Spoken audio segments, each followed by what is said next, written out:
Good evening, good evening, good evening. 7:30 बज चुके हैं और देखो, जैसे मैंने कल बोला था, जो जो लेवल बोला था वो लेवल निफ्टी में आज धमाका कर गए। मैंने आपको कल एक वर्ड डाला था कि मुझे 18,350 के ऊपर निफ्टी जाता हुआ नहीं दिखेगा। मेरा ये पिछले वाला कल का वीडियो चेक कर लो और वही चीज हो गया। अब मैंने क्या क्या बोला था, कैसे कैसे बोला था और कल क्या होगा, ठीक है, तो मैं आपको सारी विस्तृत में जानकारी देता हूँ। सबसे पहले हम देखेंगे आज निफ्टी में क्या हुआ।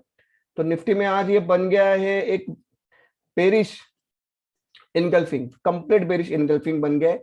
इसका ओपन क्या था? ओपन था 18,338, हाई था 18,350। तो 18,350 का हाई के बाद लो मारा 18,085 और क्लोजिंग हुआ 18,113। तो ये सबसे पहले एक बहुत बड़ी जीत है बियर्स के लिए। बियर की ग्रिप में मार्केट चला गया है, इस बात में अब कोई डाउट नहीं है, क्योंकि मैंने आपको कल भी बताया था कि एक ट्रेंड लाइन टूट गई है, एक ट्रेंड लाइन टूट गई है, ठीक है। तो ये बेरिश एनगल्फिंग बन गया है, मार्केट बियर्स की गिरफ्त में गया है, 90% गया है। अब कल सिर्फ एक आखिरी कील में, आखिरी ताबूत में एक आखिरी कील ठोकते ना, उस तरह का कल अगर 18,000 के नीचे, 18,025 के नीचे अगर खिसक गई निफ्टी, तो आने वाले दिनों में क्या टारगेट बनते हैं वो भी देख लेंगे, ठीक है। दूसरी बात है कि ये राइजिंग वेजेस बन आपको दिख रहा है सामने। इस राइजिंग वेजेस का ये मिलन पॉइंट जो होता है, ठीक है, ये जब ये लोग का कन्वर्जन होता है, ठीक है, कन्वर्जन होने के पहले ब्रेकडाउन आता है। ये हमेशा हमेशा यही चीज है कि कन्वर्जन होने के पहले ब्रेकडाउन आता है राइजिंग वेज पैटर्न में। तो ब्रेकडाउन आ चुका है और ये ब्रेकडाउन मुझे लगता है कि यहां तक, तो मैंने कल भी आपको समझाया था ना कि मुझे 17,000 यहां तक मुझे आते हुए दिख रहा है। निफ्टी कल तक 18,000 या 17,960 या 17,970 तक मुझे आते हुए कल ही दिख रहा है, ठीक है। उसके बाद हमको देखना पड़ेगा प्राइस एक्शन में क्या स्थिति बनती है। तो निफ्टी की और बैंक निफ्टी स्टोरी शुरू कर देते, ठीक है। तो निफ्टी ने आज 18,350 तक का हाई बना, जैसा मुझे एक्सपेक्टेड था, जैसे मैंने आपको बताया था। उसके बाद एक धुआंधार सेलिंग है और मैंने यहाँ पे एक डेंजर जोन बनाया था। आपको याद है, मैंने एक बार बताया था आपको दिन के बीच में कि टेलीग्राम चैनल पे कि 18,252 अगर 18,252 अगर क्लोजिंग बेसिस उसके नीचे क्लोज होता है तो ये बुल रैली का एंड होगा। बुल रैली का एंड होगा कितने दिन के लिए? तो एक सप्ताह के लिए इस रैली का एंड हो सकता है, क्योंकि मुझे नीचे के टारगेट फिर दिख रहे थे, 17,800 तक के टारगेट मुझे दिख रहे, ठीक है। उसके बाद एक बड़ी गिरावट कब आई? जब मार्केट ने 17,210 का स्तर, ये भी मैंने मेंशन किया था, अगर 17,200 स्तर के नीचे, अगर 17,200 स्तर के नीचे अगर डिसेसिव सीलिंग आएगी तो आपको सबसे पहला टारगेट क्या बताया था मैंने? 18,121, जो पिछले दिन आके गया। 14 जनवरी को ये आके गया है, पिछले दिन नहीं, 14 जनवरी को आके गया है, ठीक है ना, फ्राइडे को, फ्राइडे को ही ना, हाँ। फिर फिर उसने उसी लेवल को टच किया 18,121 और आखिर में जाते जाते जो मैंने अंतिम बताया था इसकी सांसें यहाँ पे आके रुकनी चाहिए, तो 18,080 तक भी मार्केट ने एग्जैक्ट 18,080 के आसपास एक लो बना के मार्केट ने क्लोजिंग दी है 18,113 की, ठीक है।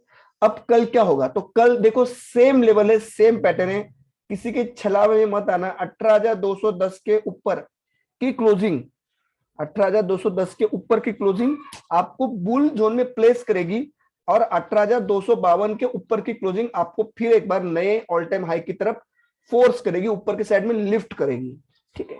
अब स्थितियां विपरीत कब बन जाएगी?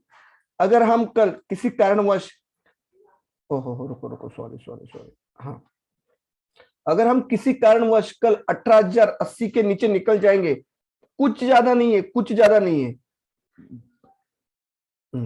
कुछ ज्यादा चीज नहीं करना है आपको। 18,080 के नीचे 5 मिनट की दो कैंडल ट्रेड कर गई तो ये सबसे पहले टारगेट आपको 18,025 दिखाएगा, जहां से एक बाउंस बैक आने की शक्यता है कल ही, जो फिर आपको 18,080 के आसपास लेके जाएगा, ठीक है। तो ईओडी में एंड ऑफ डे के चार्ट में ये लेवल देखना पड़ेगा क्या आता है, उसके बाद आगे की रणनीति। मगर कल के लिए यही है कि 18,080 अगर दो 5-5 मिनट की कैंडल में टूटे तो आपको 18,025 तक के लेवल का मार्केट दिखा सकता है। उसके नीचे इस स्तर तक जाने की पूरी उम्मीद है मुझे, 17,970 से 17,980। यहाँ पे मैं कोई शॉर्ट नहीं लूंगा, मैं फ्रेश शॉर्ट कब लूंगा?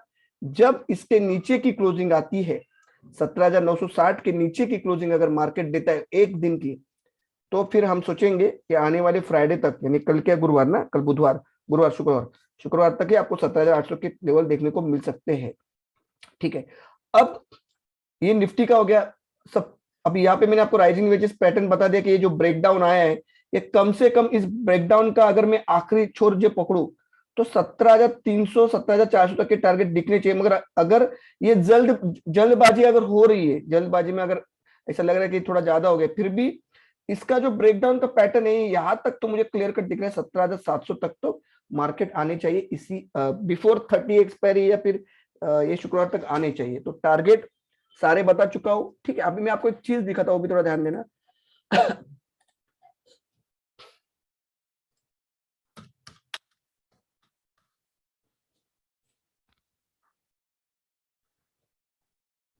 सारा गेम फंसा यहाँ पे आके यूएस बॉन्ड यील्ड के पास। बाप रे बाप, ये तो और भयंकर रूप धारण किया है। तो मैं कोई रिकमेंडेड नहीं करूंगा बाइंग का इसमें, क्योंकि ये शायद कोविड के दिनों का 2 साल का सबसे उच्चतम स्तर अचीव किया है मार्केट ने। तो यहाँ पे मैं रिकमेंडेड नहीं करूंगा। मैं शायद मुझे लग रहा है, अगर मेरा अंदाजा, अगर मैं पिछले 2-3 दिन से आपको सलग बोल रहा हूँ कि 17,800 की तरफ मेरा अंदाजा लग रहा है। डॉलर इंडेक्स भी अपने हाई पे है, तो सभी जगह से बैंड तो बज रही है। अब यूएस फ्यूचर रात को क्या कमाल करते हैं उसके ऊपर सारा गेम। फिर भी मुझे लग रहा है कि ये इतनी बड़ी बॉन्ड यील्ड को यूएस फ्यूचर एब्सॉर्ब नहीं कर पाएगा, उसको रिएक्शन देना ही पड़ेगा, ठीक है। बैंक निफ्टी की तरफ जाते हैं। तो बैंक निफ्टी में सबसे बड़ा गेम हो गया, ठीक है। बैंक निफ्टी में मेरा क्या था last top for bank Nifty 39,100, 39,100 I will do definitely go short with this, but वो आया नहीं। मगर मैंने जो कल बताए थे आपको लेवल, शायद एक बार चेक कर लेते ना कि 38,550 के ऊपर के लेवल में, इस लेवल के ऊपर जैसे मार्केट निकलेगा, मैंने आपको बोला था 38,550 के ऊपर अगर मार्केट निकलेगा तो आपको 150-200 पॉइंट का राइज आएगा। और जो राइज आपको शायद यहाँ पे दिख रहा है इस टॉप के हिस्से तक, एग्जैक्ट 38,850, राइट। यहां से मैंने बोला था कि मैं बाइंग का कोई यहाँ पे मैं नए शॉर्ट क्रिएट कर सकता हूँ, मैं बाइंग की अनुमति नहीं दूंगा, और फिर वही हुआ। अब बैंक निफ्टी में क्या हुआ कि समझो अगर बॉन्ड इस चरम सीमा पे है तो जाहिर सी बात है कि auto sector, metal sector, IT sector, banking sector टूटना चाहिए। मगर यहाँ पे बड़े प्लेयर ऑपरेटर ने गेम क्या किया कि एचडीएफसी बैंक एचडीएफसी बैंक को, एक्सिस बैंक को हाथ में रख के, एचडीएफसी बैंक तो वेटेज बहुत ज्यादा है एचडीएफसी बैंक का, बैंक निफ्टी को मैनेज किया और इंडेक्स वन साइड खींचा। तो एक टाइम पे ऐसी स्थिति थी कि बैंक निफ्टी कुछ 60 पॉइंट डाउन था तो बैंक निफ्टी 500 पॉइंट ऊपर था, मगर वो स्थिति टिकी नहीं, ठीक है। और उसके बाद धड़ाम धड़ाम धड़ाम माल देना शुरू किया। डिसिसिवली सेलिंग कब आई? जब इस लेवल के नीचे, और 38,525 530 के लेवल के नीचे जब मार्केट ने एक 15 मिनट की बड़ी कैंडल बना दी, उसके बाद का आप नजारा देख सकते हो कि मार्केट 38,530 से लास्ट लो बनाया था 38,095, यानी 500-600 पॉइंट का फॉल। अब कल इसमें फ्रेश बाइंग या फ्रेश सेलिंग कब आएगा? देखो ध्यान रखो, इस लेवल को अगर काटते हैं ना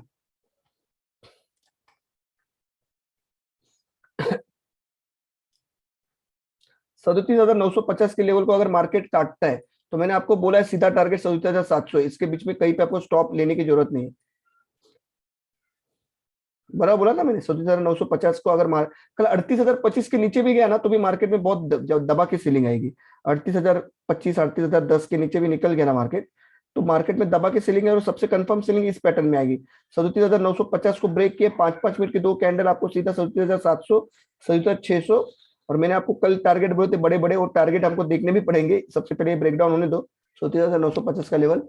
तो कल मार्केट में मुझे लग रहा है कि कोई शार्प, अगर आप सोच रहे हो कि एक शार्प पुल बैक आएगा, तो बस अगर जिस तरह से मैं अभी देख पा रहा हूं इस चीज को, तो कोई शार्प पुल बैक की अपेक्षा मत करो।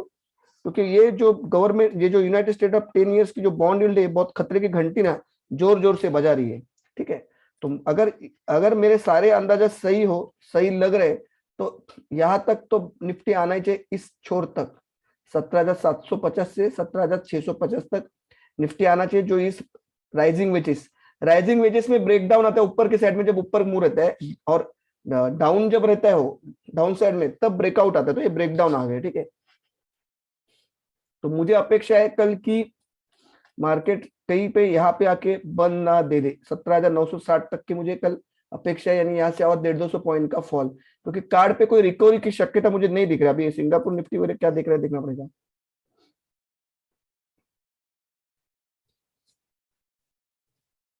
देखता हूँ, एक बार वीडियो को खत्म भी करता हूँ। मेजर वर्ल्ड इंडेक्स देखना पड़ेगा, एक मिनट रुको।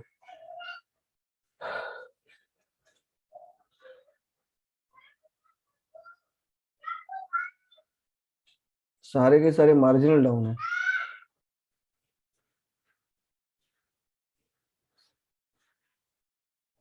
अच्छा तो ये आ गया निफ्टी 50, डाउ जोन्स 326 पॉइंट, ठीक है, नैस्डैक आईटी सेक्टर 225 पॉइंट।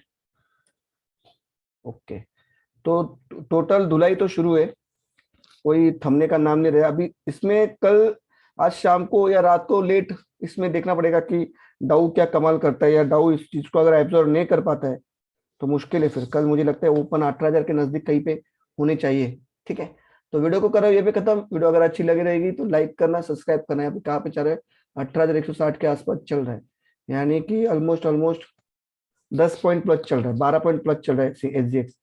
ठीक है, चलो ओके।